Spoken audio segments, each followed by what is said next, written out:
हिंदू ग्रंथों और पौराणिक कथाओं के अनुसार हजारों साल पहले प्रियव्रत नाम का एक राजा था।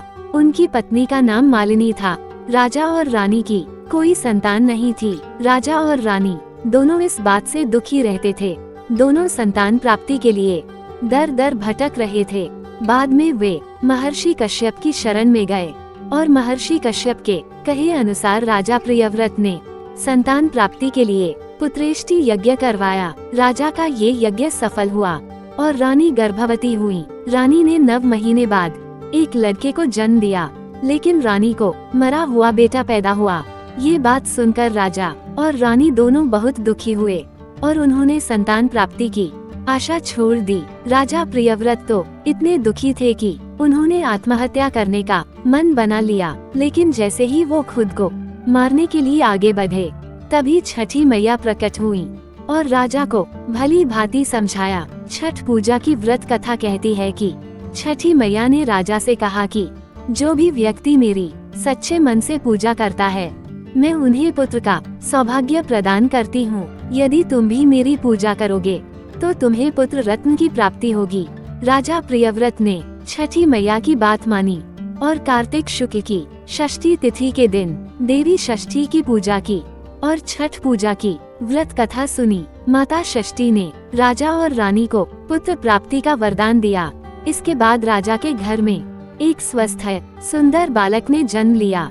तभी से छठ का पर्व पूरी श्रद्धा के साथ लोग मनाने लगे। पौराणिक मान्यताओं के अनुसार छठी मैया को सूर्य देव की बहन और ब्रह्म देव की मानस पुत्री माना जाता है।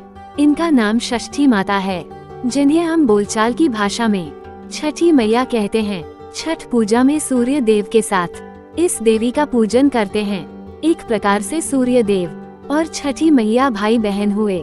एक और कथा के अनुसार जब ब्रह्मा जी ने सृष्टि की रचना प्रारंभ की तो उन्होंने अपने शरीर से के 2 हिस्से किए, दायां भाग पुरुष और बायां भाग प्रकृति। प्रकृति के छठे भाग से षष्ठी देवी की उत्पत्ति हुई है।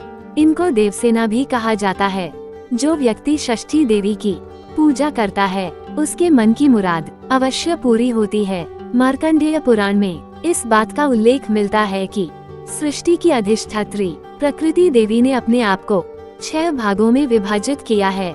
इनके छठे अंश को सर्वश्रेष्ठ मातृ देवी के रूप में जाना जाता है, जो ब्रह्मा की मानस पुत्री हैं। वो बच्चों की रक्षा करने वाली देवी हैं। कार्तिक मास के शुक्ल पक्ष की षष्ठी को इन्हीं देवी की पूजा की जाती है। शिशु के जन्म के 6 दिनों बाद इन्हीं देवी की पूजा की जाती है। इनकी प्रार्थना से बच्चे को स्वास्थ्य, सफलता और दीर्घायु होने का आशीर्वाद मिलता है। तो दोस्तों, आप सबको छठ पर्व की ढेरों शुभकामनाएं। इसी दुआ के साथ मिलते हैं अगली वीडियो में। और दोस्तों, आज की वीडियो कैसी लगी कमेंट बॉक्स में जरूर बताएं और इसी तरह की अच्छी वीडियो के लिए चैनल को लाइक और सब्सक्राइब कर लीजिए। धन्यवाद दोस्तों।